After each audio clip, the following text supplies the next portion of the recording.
Experience in jungle campaigns has shown that the Japanese field fortifications, camouflaged by the rapid growth of the natural jungle flora, and the Japanese continued resistance in a suicidal way after the military decision has been reached, sometimes makes the conquest of the Japanese-held islands costly in personnel and time.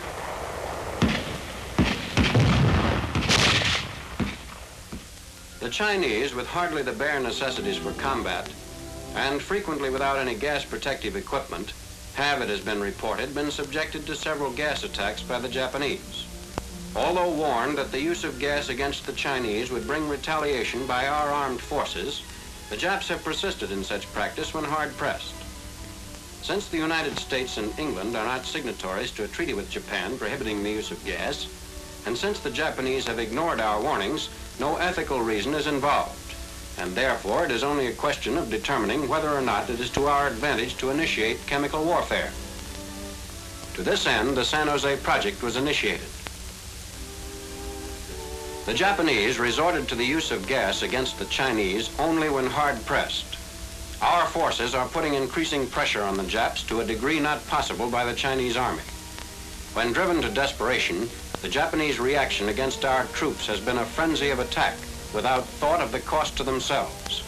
Illogical and unpredictable, they may resort to gas warfare without considering the cost. In that event, what will be the net result? These and many related questions demand carefully checked, accurate answers. Our own chemical warfare service had little experience in testing chemical agents, weapons, and protective equipment under tropical conditions. So it was proposed to set up a complete, coordinated plan of tests designed to furnish field commanders with the best obtainable data on protective equipment under tropical conditions, and also data on the behavior of chemical agents in case it becomes necessary to retaliate or the decision is made to initiate gas warfare ourselves. It was the decision of the Inter-Allied Chemical Warfare Committee that it be a joint project under the direction of an American officer. General William N. Porter, Chief of the Chemical Warfare Service, assigned General E.F. Boleen to direct the project, and officers with military as well as technical background were chosen to staff it. English and Canadian Army officers and Royal Canadian Air Force officers were also assigned to the project. At preliminary conferences in Washington, experimental work done by the British at their chemical warfare jungle proving grounds near Innisfail, Australia, and Rawalpindi, India, was carefully studied while the test program was being prepared. During the planning period, the Navy and Marine Corps checked on the program of tests, and the Navy furnished 4 officers, including 3 aerologists who worked with the Air Corps meteorologists on micrometeorology. The NDRC offered its services, and the project was very fortunate in having 28 civilian scientists from Divisions 9 and 10 under the able leadership of Dr. Blasé of the Northwestern University laboratories attached to it. These gentlemen had been working in conjunction with the Chemical Warfare Service at Dugway Proving Ground, Utah, and Bushnell, Florida, on similar work, during which time they had developed new instruments and a technique for measuring gas concentrations to a degree and accuracy not before obtainable. Without their able assistance, it would not have been possible to obtain much of the highly technical data which is in the written report and on which many of the conclusions are based. After a survey of the Southwest Pacific Theater and the Caribbean area, San Jose Island in the Perlis Group was selected as the test ground, since the climate and flora are similar to that which has been found in the Southwest Pacific, and supply and availability of aircraft were more satisfactory. This island, which has not been inhabited since 1871, is covered with virgin jungle. San Jose Island is 7 miles long by 4 miles across at its widest point. The main ridge line of the island runs north and south up its longest dimension and attains a height of about 400 feet at its highest points. Parts of the island are broken and quite rugged. There is some difference in flora on the east and west slopes. In general, the eastern slope contains large trees and has a high jungle canopy, while the western slope does not contain many large trees and is a tangle of bush and vines at ground level. The island's flora is said to be typical of secondary forests found in the coastal areas of the larger islands in the East Indies and Burma. There are a few small tidal swamps on the island, and the weather is said to be similar to the Southwest Pacific area. So it is believed that the data obtained by these tests can be relied on to furnish accurate information on which to base plans for possible future gas operations in areas covered by tropical jungle. New Orleans was designated as the port of embarkation for both personnel and supplies. The bulk of the personnel and munitions to be tested, testing equipment, and test animals were shipped to Balboa Canal Zone and there transshipped by barge and small steamer to the island. In order to conserve time required to build a dock, supplies were landed by barge, taking advantage of the large tides that exist in that area.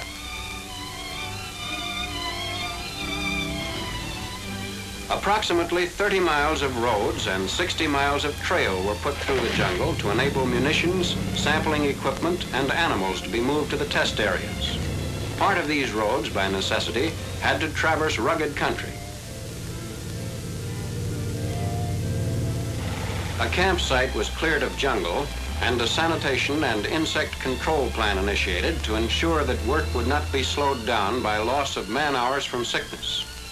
A field toxic gas handling yard was established and a refrigeration plant installed for storage of Class 1 supplies, which were delivered twice monthly, and for the storage of photographic materials and other technical equipment, which would have otherwise deteriorated under tropical weather conditions. The 6th Air Force made the bomber squadron stationed on the Rio Hatta Strip available for drop tests. This field was within 60 miles of San Jose Island.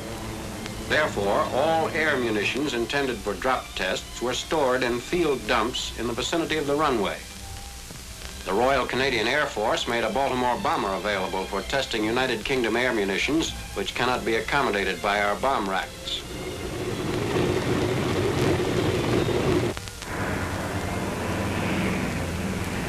The organization of the personnel for carrying on the investigations included the technical group, made up of civilian scientists from the NDRC and technically trained Army, Navy, and United Kingdom Army officers, which conducted the tests, and the command and staff group, which evaluated the technical information from the user's viewpoint. During the series of experiments, the technical group presented the results of each test to the commander of the project and his staff, on which were included the liaison officers from the Army Air Forces, Navy, and United Kingdom. Conclusions were reached and recommendations formulated at these conferences. Representatives of the using arms and services have concurred in all reports.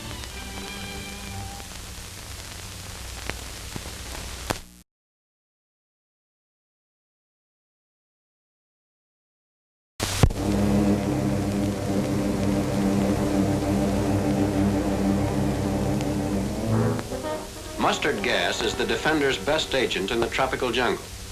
As the Japanese are on the defensive, we must continually advance through dense vegetation to get at them, and therefore our first series of tests was designed to discover how effective our protective equipment would be against that agent in both liquid and vapor form. To begin with, the ability of our troops to wear this equipment for long periods was tested. Some doubt had been expressed as to whether the wearing of impregnated clothing and protective ointment could be endured in the tropics. In this test, an infantry company from the Mobile Force, Panama Canal Department, wore ointment and impregnated uniforms in a two-sided free maneuver lasting 13 days. The men wore this equipment for 7 days and nights without removing their uniforms. 2 pairs of socks were issued and were alternated each day. At the end of 7 days, the men were allowed to remove their uniforms for 2 hours and take a bath, after which they put the same impregnated uniforms and socks back on and wore them for an additional 6 days. Each day, the men were checked for signs of skin irritation caused by the impregnated clothing. They were questioned as to the degree of discomfort due to such skin irritation as was found. The final check showed that the impregnite has some irritating effect. While annoying, the irritation was not sufficiently severe to cause any of the men to fall out during the maneuver. At the end of the 13th day, all the men stated that they felt they could continue in the field wearing the same uniform.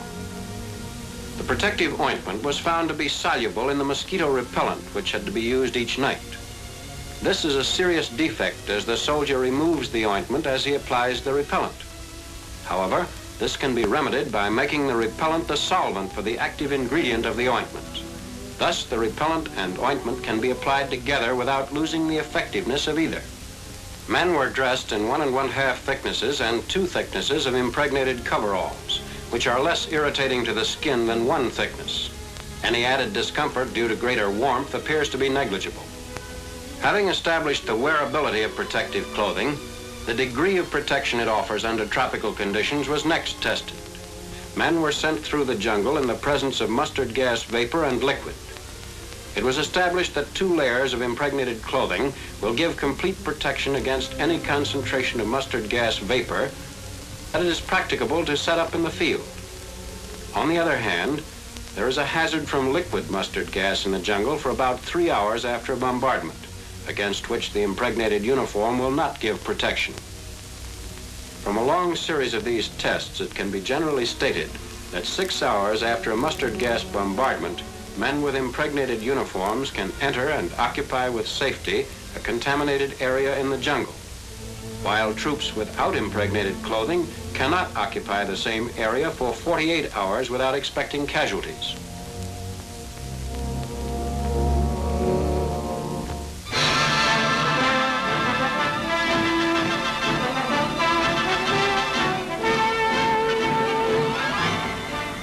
This series of tests was designed to answer 2 questions. First, when firing or dropping persistent gas munitions on jungle-covered terrain, what effect, if any, has the thick jungle growth on the functioning of fuses on both ground and air munitions? Second, what is the value of the gas liberated? The air munitions tested were the M70 100-pound bomb with the M110A1 fuse and the M47A2 100-pound bomb with the M126A1 fuse. Single bomb static tests were first made to determine the spread and vapor concentrations the munitions will set up in the jungle.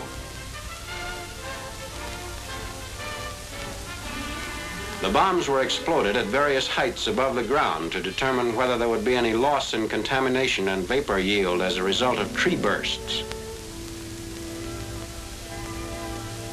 It was found that tree bursts up to a height of 25 feet gave highly satisfactory results, with diminishing returns up to 40 feet. Tree bursts above 40 feet were quite ineffectual. Small-scale drop tests established the probability that bombs dropped below 3,000 feet should be fitted with delay fuses in order to reduce the number of high tree bursts. On the other hand, it was established that the great majority of bombs dropped from 3,000 feet and above with instantaneous fuses would probably function satisfactorily. Final evaluation of the munitions was made in squadron drop tests from altitudes above 3,000 feet. Intervals between ships and intervalometer settings were selected to give contamination densities of 50 and 100 tons per square mile with each munition. In these final tests, chemical sampling instruments and test animals were both used. However, since mustard gas is somewhat more active and the human skin probably is more sensitive under tropical conditions, false conclusions might have been reached had results been judged on a comparison of chemical sampling data with physiological effects obtained in laboratory tests in the States. Therefore, final results were checked by the effect of the gas on personnel whenever it could be done without endangering their lives. About 500 bombs were dropped from above 3,000 feet, and the number of high tree bursts was negligible. Both munitions functioned in a highly satisfactory manner. Mustard-filled shells of the 4.2-inch chemical mortar and the 105mm howitzer were also tested. Each munition proved to be satisfactory. Due to the greater capacity of the 4.2-inch chemical mortar shell as compared to the 105mm howitzer shell, fewer rounds are needed to lay down the same quantity of mustard gas. However, the greater range and flexibility of fire of the 105mm howitzer makes it a valuable weapon for this purpose. The vapor yield from both the air and ground munitions is high under tropical conditions. That is, on jungle-covered terrain with high humidity and high temperature. Judging from what is known of the physiological effect of varying concentrations, a comparatively light contamination density of only 50 tons per square mile will cause serious casualties to the majority of troops protected only with the gas mask, as are the Japanese, if they are in the area within 3 hours after the bombardment. On the other hand, this high vapor yield makes the gas less persistent, and it would be safe for completely unprotected troops to traverse the area 48 hours after the bombardment. This whole series of tests indicated that with present persistent gas-filled munitions on jungle-covered terrain in the tropics, the vapor effect for the first 6 hours will be very great, but that no present standard U.S. munition is very persistent under tropical conditions.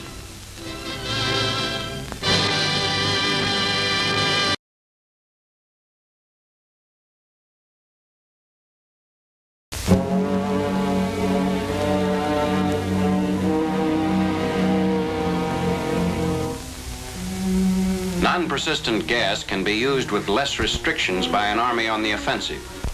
As we are constantly attacking in the Pacific theater, this series of tests was planned with a threefold purpose.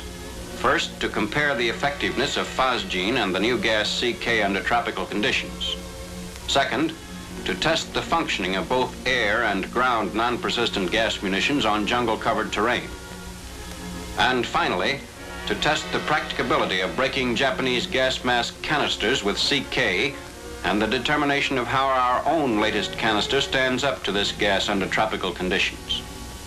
These tests started by assessing the relative values of single bombs filled both with phosgene and the CK gas, as to initial concentration setup, drop-in concentration with the travel of the cloud, and in canister penetrating properties.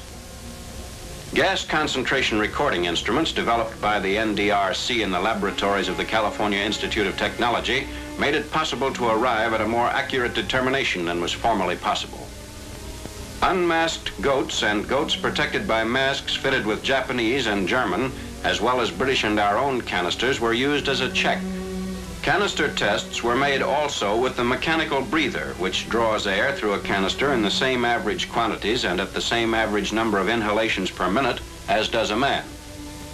From these initial tests was determined the desired spacing of bombs to maintain a lethal concentration throughout an area. The best ground pattern was worked out and checked by small-scale multiple bomb static tests. These results were translated into Air Force operating procedure.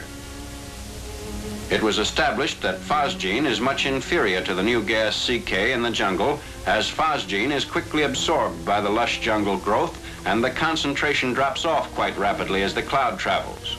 On the other hand, very little CK is lost by absorption, and therefore its cloud has a greater range of travel at an effective concentration. Final results of the air munitions were judged on 6 drop tests conducted by a squadron of B-24 bombers of the 6th Air Force operating from the Rio Hatta Strip on the Isthmus.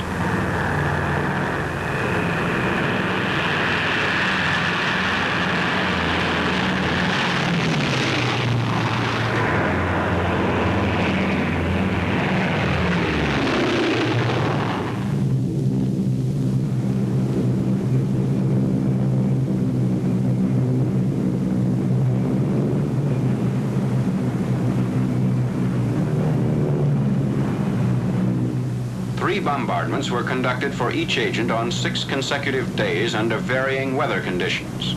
The overall picture thus obtained established beyond reasonable doubt the superiority of CK over phosgene on jungle-covered terrain.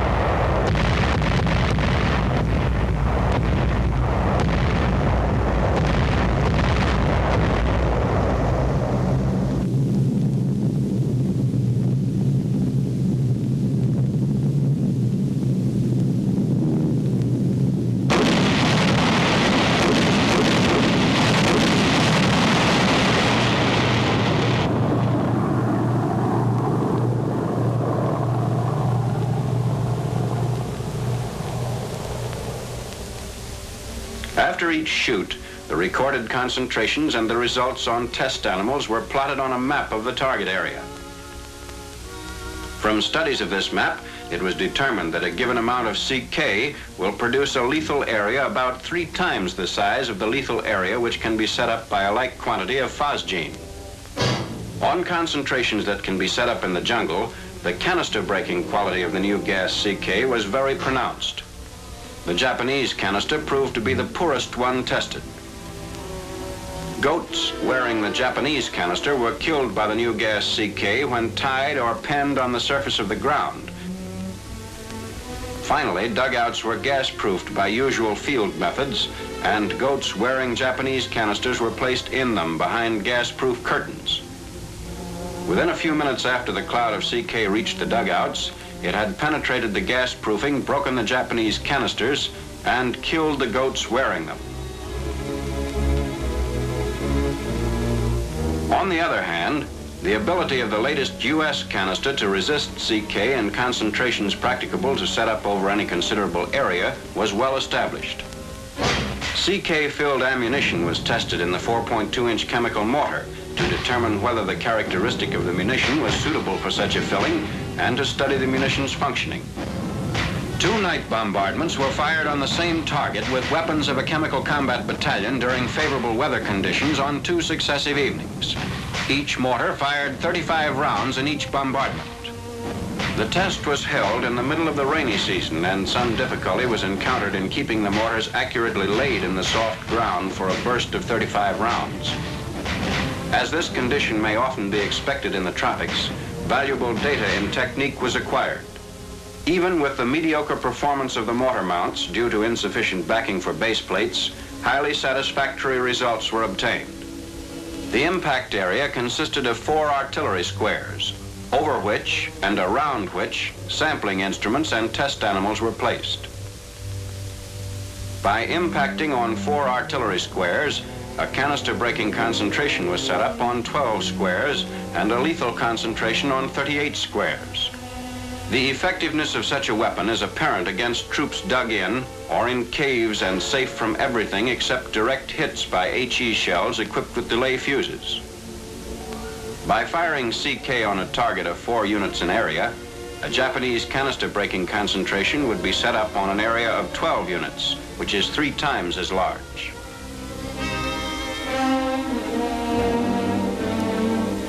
And on an area of 38 units, or 9½ times the size of the impact area, a lethal concentration would be set up which would kill a Jap whose mask leaked, or who failed to get it on in time. From these tests of both air and ground munitions, it was established that CK is a very effective agent in the jungle. And in considering the relative ability of the Japanese gas mask and our own gas mask to protect against CK, it is apparent that even if the Japanese have this new gas, its use by both sides would be to our advantage. This can best be illustrated by a close-up view of the effect of this gas. Cameras were placed at close range to record what happened and were operated by remote control from a safe distance. The goat on your left is equipped with a U.S. Army canister containing charcoal which has been treated with the ASC catalyst, the method of treatment and formula for which are secret. The goat in the middle is wearing a Japanese Army canister. The goat on your right is unprotected. The middle goat with the Jap mask refused to face the firing squad, as you can see. He is only sulking and is just as healthy and just as much alive as the others, for the time being.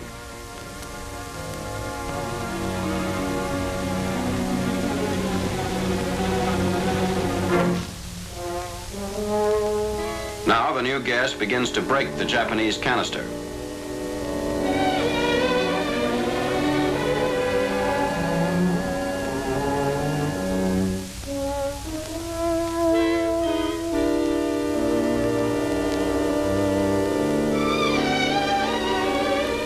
Both the unprotected goat and the middle goat wearing the Jap canister were killed by the CK. Protected by his U.S. Army canister, the goat on the left was unaffected.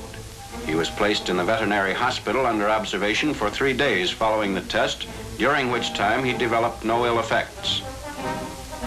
thus proving that Allied troops protected by the latest U.S. canisters would be unharmed by a concentration of CK sufficient to penetrate Japanese canisters and cause heavy casualties.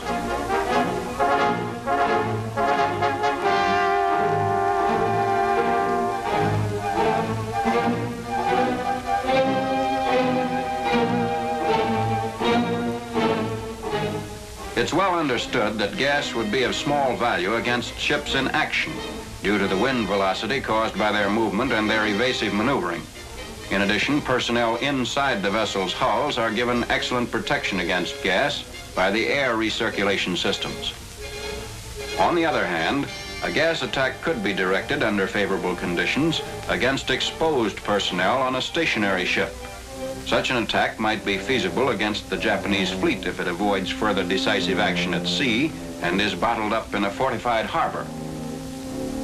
In our test, then, the ship will be stationary, and the test will determine this. Can non-persistent gas be put down to cover an entire ship, including its tops, in sufficient concentrations to make instant casualties of the anti-aircraft gunners?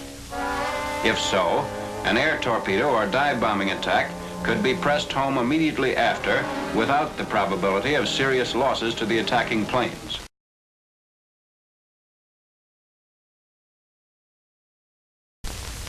In selecting material for the test, it is obvious that the impact fuse used on gas bombs against land targets would be unsatisfactory against a ship target.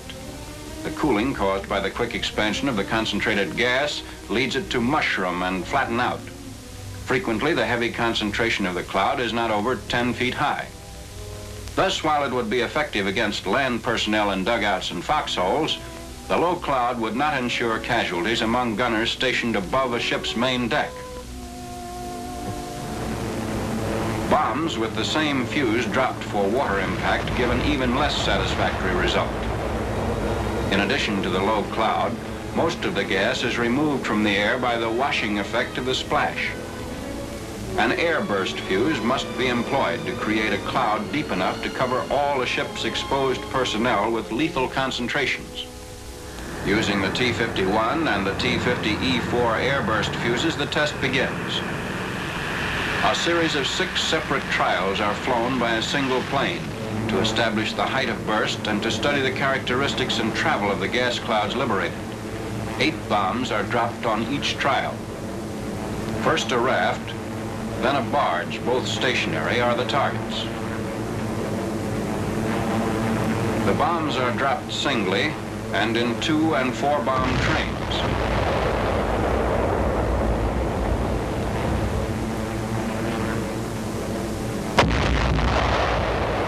From these tests, it is established that the T-51 fuse is superior to the T-50E4, that the average height of burst is about 75 feet, that the gas cloud does not immediately drop and mushroom, but remains as high as the superstructure and tops of the ship for some minutes.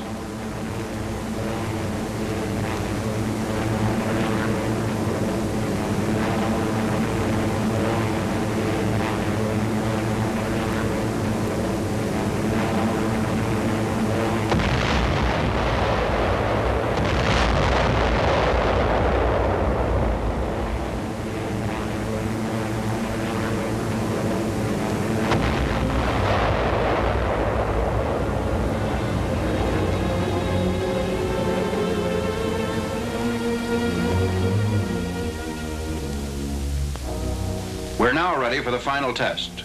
The target is a ship's hulk with 2 barges moored to its stern, 700 feet overall. This gives a length of target equal to the Nagato class of Japanese battleship. From a tug, goats are loaded onto the target ship to represent Japanese personnel. 10 testing stations are established on the ship at locations where anti-aircraft weapons would be expected. The stations are placed at bow and stern, at different locations on the main deck, and at varying heights above it. Each station consists of a gas concentration sampling instrument, 1 unprotected goat, and 1 goat protected by a gas mask fitted with a Japanese Navy gas mask canister. Several unprotected goats have been placed on a guard boat, which takes its place 800 yards downwind of the target ship. CK non-persistent gas is used in the 1,000-pound bombs.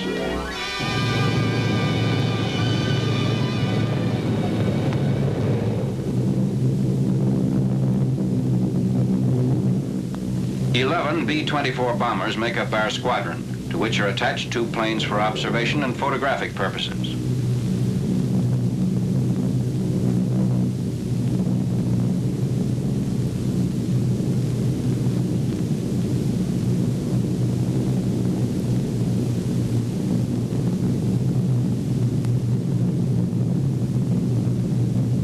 The bombs are dropped from a height of 12,700 feet. 73 bombs are dropped by the 11 planes, each plane dropping in train at 50-foot intervals.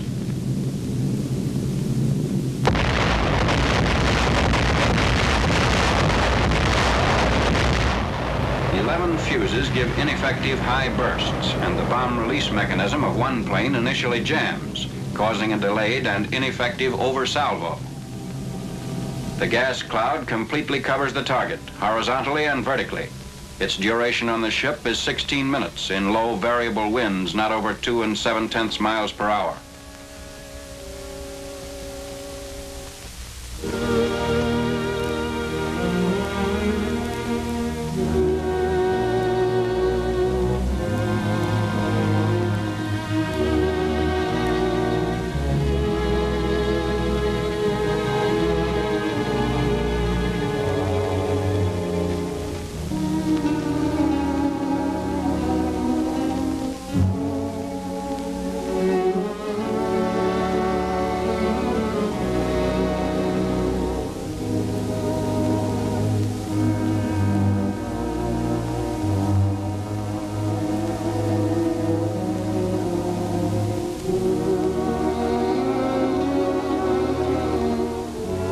On the target ship, all unprotected goats, no matter where stationed, are killed. Also, all unprotected goats are killed on the guard boat stationed 800 yards downwind of the target ship. 30% of the masked goats are killed.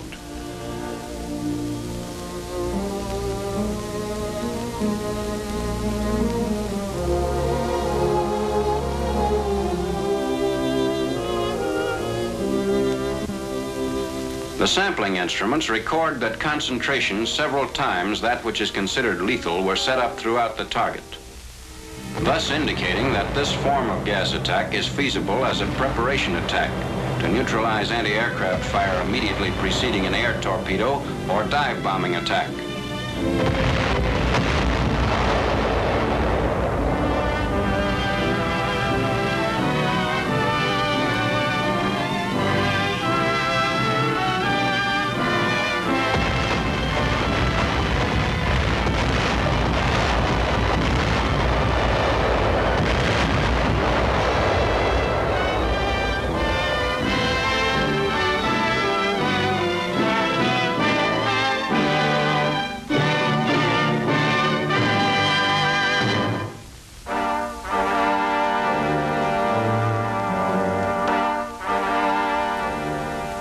From this program of tests, the following conclusions are reached in regard to defense against chemical warfare.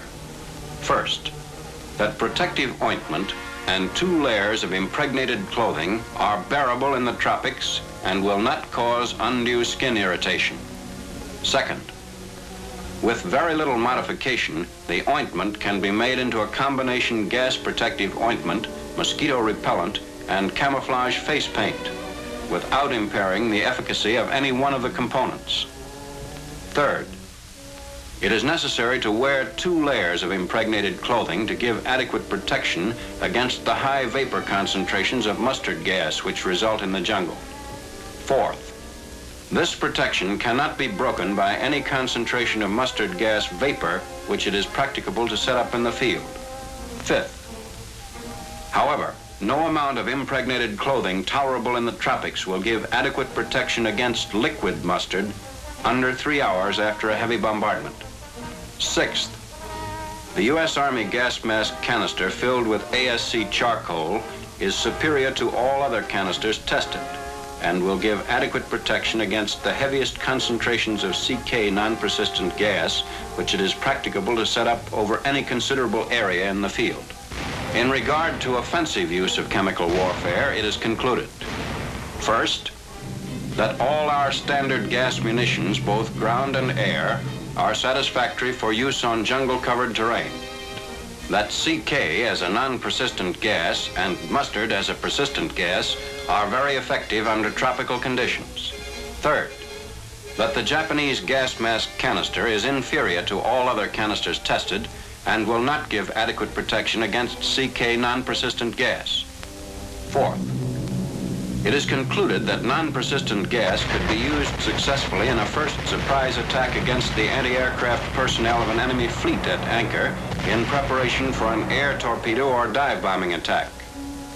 So, finally, the conclusion is reached that gas would be more effective against Japanese troops than against our own, and therefore, if gas warfare is initiated, it will be to our advantage.